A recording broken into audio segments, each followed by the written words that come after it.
Hello guys, কেমন আছেন সবাই? আশা করি সবাই ভালো আছেন। একজন ভাইয়ের জীবনে তার বোনের মূল্য বুঝিয়ে দিবে এই মুভিটি, যার নাম ব্রাদার অফ দ্য ইয়ার।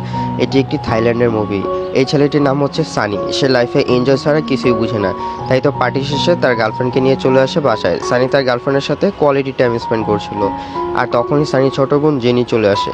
সে এতদিন জাপান ছিল পড়াশোনার জন্য, কিন্তু সে হঠাৎ করেই চলে এসেছে। সানি তার ছোট বোনকে দেখে পুরো অপ্রস্তুত হয়ে যায়। সে তার গার্লফ্রেন্ডকে নিয়ে বিদায় দেওয়ার জন্য বাইরে যায়, কিন্তু বিদায় দিয়ে সে যখন বাসায় ফিরে আসে তখন সে দেখতে পায় তার ছোট বোন ঘরের দরজা লক করে দিয়েছে। ছোট বোন যেন বড় ভাইকে শাস্তিস্বরূপ এই কাজটা করেছে। সানি ছেলেটা কোনো উপায় না পেয়ে সে তাদের গাড়িতে শুয়ে পড়ে। সানি গাড়িতে শুয়ে শুয়ে তাদের ছোটবেলার কথা মনে করতে থাকে। ছোটবেলা সানির মা যখন প্রেগনেন্ট ছিল, সানি চাইতো তার যেন ছোট একটি ভাই হয়। সানি মনে মনে তার নামও ঠিক করে রাখে, কিন্তু সানির আর ভাই হয়নি। সানির হয়েছিল এই বোনটি, যার নাম জেন। জেনের জন্মের পর থেকে সানির আদর পরিবারে একদম কমে যায়। সবাই জেনকে নিয়ে ব্যস্ত থাকে, কারণ জেন ছিল ছোট বাচ্চা। সানি আর জেন ধীরে ধীরে বড় হতে থাকে, আর দেখা যায় সানি পড়াশোনায় ছিল একদমই ডাব্বা, আর সানির ছোট বোন জেনি ছিল একদমই বিপরীত। তার ছোট বোন ছিল ক্লাস টপার। জেন শুধু স্টুডেন্ট ভালো ছিল তা নয়, স্পোর্টস থেকে শুরু করে জেন ছিল সবকিছুতে টপার। অন্যদিকে সানি ছিল তার সবকিছুতেই উল্টো। তাই তাদের মা জেনকে বেশি ভালোবাসতো। ধীরে ধীরে তারা আরও বড় হতে থাকে। উচ্চশিক্ষার জন্য তারা ব্যাংককে চলে আসে। তাদের মা তাদেরকে এই ফ্ল্যাটটি দুই ভাই বোনকে কিনে দিয়েছে, আর এই ফ্ল্যাটটি দুই ভাই বোনের সমান অধিকার। দুই ভাই বোন আস্তে আস্তে আরও বড় হতে থাকে। সানি সবসময় তার ছোট বোনের কথা মেনে চলতো, তা না হলে তার ছোট বোন তার মার কাছে বিচার দিত। একদিন তার ছোট বোনের স্কলারশিপ হয়ে যায় জাপানে, তাই তার ছোট বোন জাপানে চলে যায়, আর সানি তার ইচ্ছে মতো লাইফ কাটাতে থাকে। কিন্তু অনেকদিন পর আজ তার বোন ফিরে এসেছে জাপান থেকে, আর সানির আজ এই অবস্থা। সানি এই সকল বিষয়গুলো এতক্ষণ চিন্তা করছিল। এভাবে সকাল হয়ে যায়। জেন ডাইনিং রুমে এসে দেখতে পায় কাপড় দিয়ে কিছু একটা ঢাকা। জেন যখন কাপড়টা উঠায় তখন সে দেখতে পায় কাপড়ের নিচে ময়লা থালা বাসন দিয়ে একদম ভর্তি।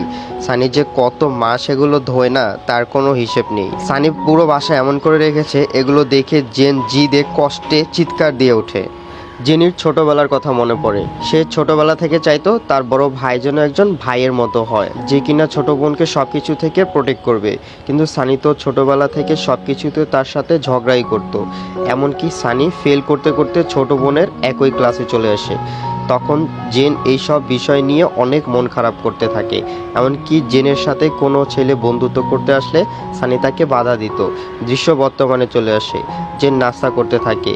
সে তার নিজের নাস্তা নিজেই তৈরি করেছে, কিন্তু সানির জন্য কিছুই তৈরি করেনি। তাই সানি তার ইচ্ছে মতো হালকা কিছু খেয়ে বেরিয়ে যায়। আজ জেনির একটি ইন্টারভিউ ছিল, আর কোম্পানিটি ছিল একটি জাপানিজ কোম্পানি।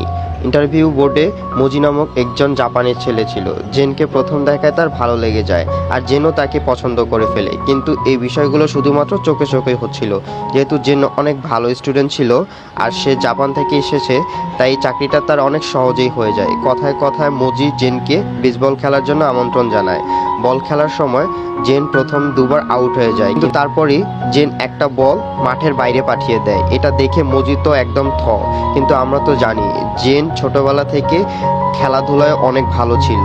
খেলা শেষে তারা দুজন সন্ধ্যাবেলায় গল্প করতে থাকে, কিন্তু একজন আর একজনকে ভালো লাগার কথা কেউ কাউকে বলতে পারছিল না। তারা শুধু তাদের পছন্দের বিষয়গুলো নিয়ে কথা বলছিল, আর তাদের পছন্দের মধ্যে ছিল অনেক মিল।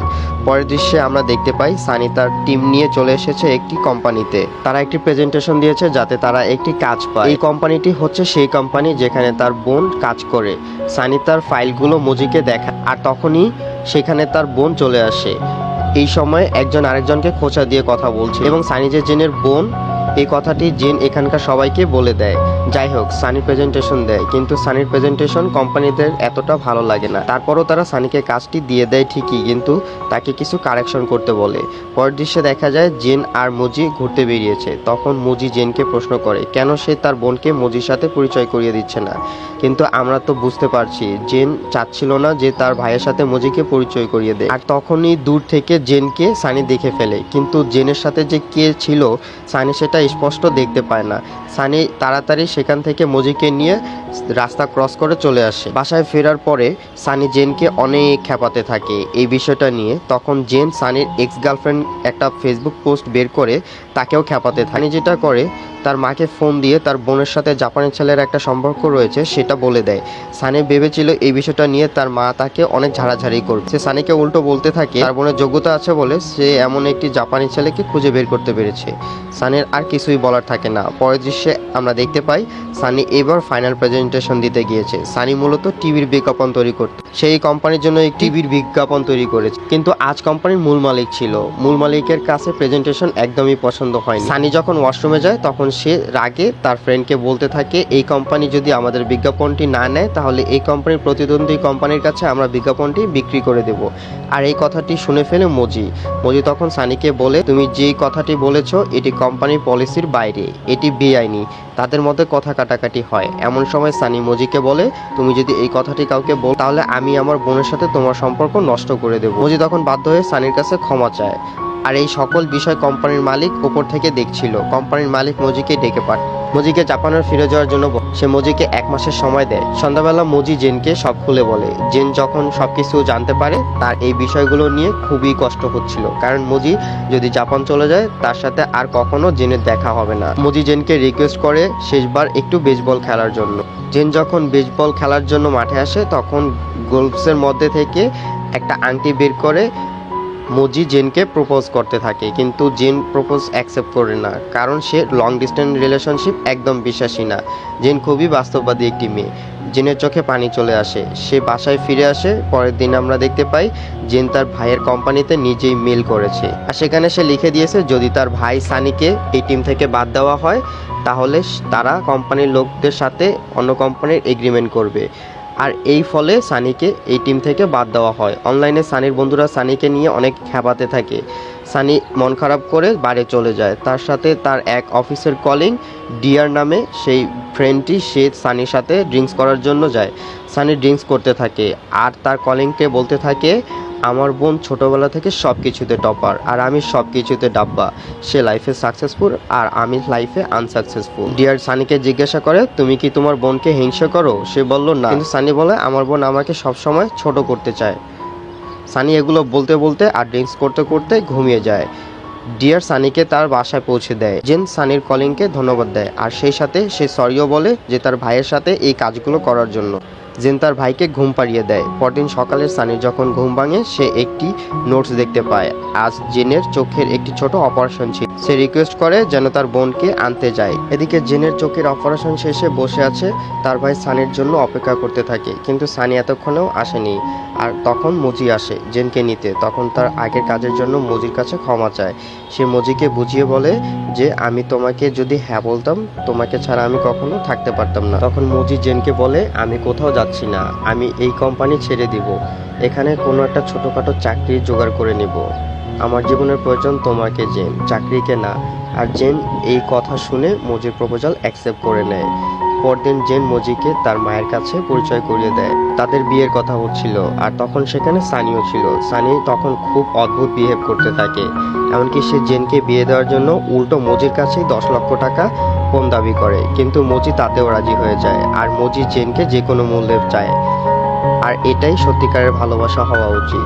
মজি সবাইকে বলে আমরা বিয়ের পরে জাপানে চলে যাই। এটা শুনে সানি তার বোনকে নিয়ে বাসায় ফিরতে থাকে আর তারা গাড়িতে অনেক কথা বলতে থাকে।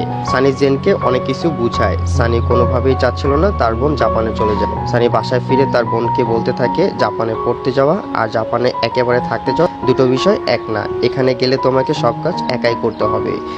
জেন তার ভাইকে বলে এখানে তো সব কাজ আমাকে একাই করতে হয়। জেন তার ভাইকে বলে সত্যি করে বলো তো ভাইয়া, আমাকে যেতে দিতে চাও না? কারণে সানি তার বোনকে বলে তোকে নিয়ে আমার অনেক চিন্তা হয়। তখন জেন অনেক আক্ষেপ নিয়ে সানিকে বলে তোমার আমাকে নিয়ে চিন্তা হয় না, তোমার চিন্তা হয় তোমার নিজেকে নিয়ে, কারণ আমি জাপানে চলে গেলে তোমার ঘরের বুয়াটা চলে যাবে। ছোটবেলা থেকে এখন পর্যন্ত বড় ভাই হিসেবে কোনো দায়িত্ব পালন করেছো? ছোট বোনের এই কথায় সানির মন একেবারেই ভেঙে যায়।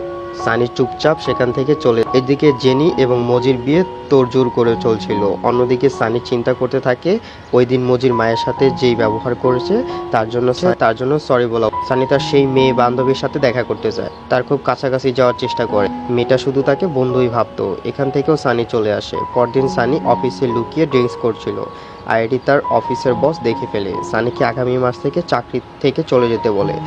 বেচারা চাকরিটাও চলে। এই বিষয়টা তার বোন জানতে পারে। জেন তখন সেই মেয়েটিকে রিকোয়েস্ট করে আর বলে যে এই অ্যাড্রেসটা যেন তার ভাইকে দিয়ে বলে এখানে একটা জবে ট্রাই করো। মেয়েটি সানিকে অ্যাড্রেস দিয়ে বলে তুমি এখানে জবে ট্রাই করো। সানি মনে মনে ভাবে মেয়েটি মনে হয় তার প্রতি অনেক কেয়ার দেখাচ্ছে। এদিকে জেন তার সকল মালামালগুলো প্যাক করছিল।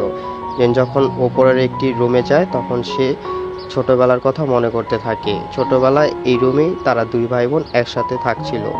ভেতর থেকে অনেক খারাপ লাগতে থাকে। এদিকে জেনের মাও চলে আসে। দুই পরিবার মিলে অনেক মজা করছিল, কিন্তু এখানে সানি ছিল না। জেন সেখানে অনেক খুশি থাকলেও সে তার ভাইকে অনেক মিস করছিল, তবে বাইরে থেকে কাউকে বুঝতে দিচ্ছিল না।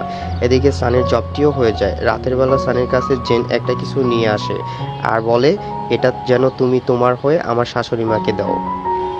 সানি জেনের সাথে খুব ভাব দেখাচ্ছিল, কারণ যে তার জবটা হয়ে গিয়েছে। কিন্তু সানি তো জানে না এই জবটিও তার বোনই দিয়েছে।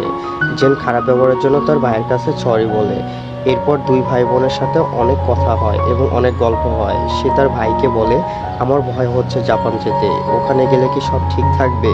সানি তখন বলে সব কিছু ঠিক থাকবে, আর আমার দোয়া তোর জন্য সব সময়, যদিও আমার দোয়া তোর প্রয়োজন নেই। পরদিন সকালে জেন তাদের বাসা থেকে বেরিয়ে যায়। তখন সানি বাসায় একা ছিল আর ভুলবশত জেনের ফোন সানির হাতে চলে আসে। আর তখন সানি বুঝতে পারে যে এই জবটিও তার বোন দিয়েছে। এই জবটি তার যোগ্যতায় হয়নি। আর এই বিষয়টি সানির আত্মসম্মানে খুবই আঘাত লাগে। সন্ধ্যাবেলা জেনির বিয়ে অনুষ্ঠান চলছিল, কিন্তু সানি সেই অনুষ্ঠানে যায় না। সে তার বন্ধুকে নিয়ে একটি নদীর পাড়ে চলে আসে।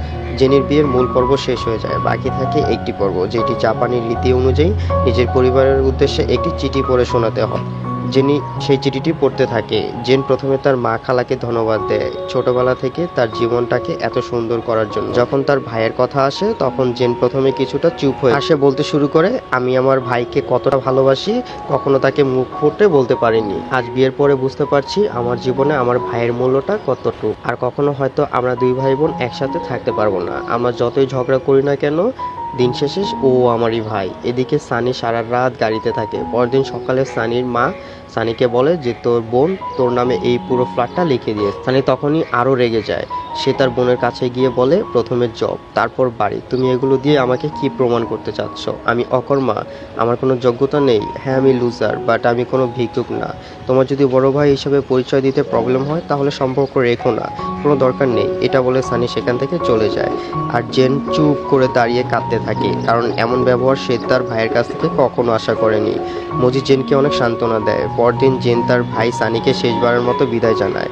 সানি তার কোনো উত্তর দেয় না, সে চুপচাপ দাঁড়িয়ে থাকে। জেন বাসা থেকে বেরিয়ে যায় জাপানের উদ্দেশ্যে। দুই ভাই বোন চিরদিনের জন্য আলাদা হয়ে গেল। জেন জাপানে চলে যায় আর এইভাবেই কাটতে থাকে দিন, মাস, বছর। এদিকে জেনি জাপানের লাইফস্টাইলে নিজেকে মানিয়ে নিয়েছে এবং তাদের একটি ছেলে বাচ্চাও হয়েছে। অন্যদিকে সানি একা একটি বারে কাজ করে। সানিও একা থাকতে থাকতে সে একা নিজের কাজ নিজেই করতে পারে, কিন্তু তার ভুল ডিসিশনের কারণে সে তার জীবন থেকে হারিয়ে ফেলেছে চিরদিনের জন্য তার বোনকে। সানি জাপানে চলে যায় তার বোনের কাছে দেখা করার জন্য এবং সেখানে গিয়ে দেখে যে জেনের আরও একটি মেয়ে বাচ্চা হয়েছে এবং সেই মেয়ে বাচ্চাটি সানির দিকে এক দৃষ্টিতে তাকিয়ে রয়েছে। আর এই বিষয়টি দেখে জেন মনে মনে খুশি হতে থাকে যে তার বোন সানি তার বাসায় চলে এসেছে। সানি জেনের বড় ছেলেকে বলে তুমি বড় ভাই হয়েছো, তোমার অনেক দায়িত্ব, আমার মতো দায়িত্বহীন হবে না কখনো। কিন্তু জেনের ছেলে তো এই কথার মানে বুঝে না। সে তার মায়ের কাছে গিয়ে বলে মা, মামা কি বলছে এসব? এটা শুনে সানি প্রচন্ড কাঁদতে থাকে, কারণ সে তার ভাগ্যের মধ্যে যে নিজের ছোটবেলাকে দেখতে পাচ্ছিল। তখন জেন তার ভাইয়ের কাছে এসে তাকে জড়িয়ে ধরে কাঁদতে থাকে। জীবন তো এক। সানি তার বোনের ভালোবাসা বুঝতে অনেক দেরি করে ফেলেছে। তারপর সানি তার বোনের ভালোবাসা তো অ্যাটলিস্ট বুঝেছে। জেন এবং সানি ছোটবেলার মতো করে খেলতে শুরু করে। আর এই দুই ভাই বোনের হ্যাপি এন্ডিং দিয়ে শেষ হয় এই মুভিটি।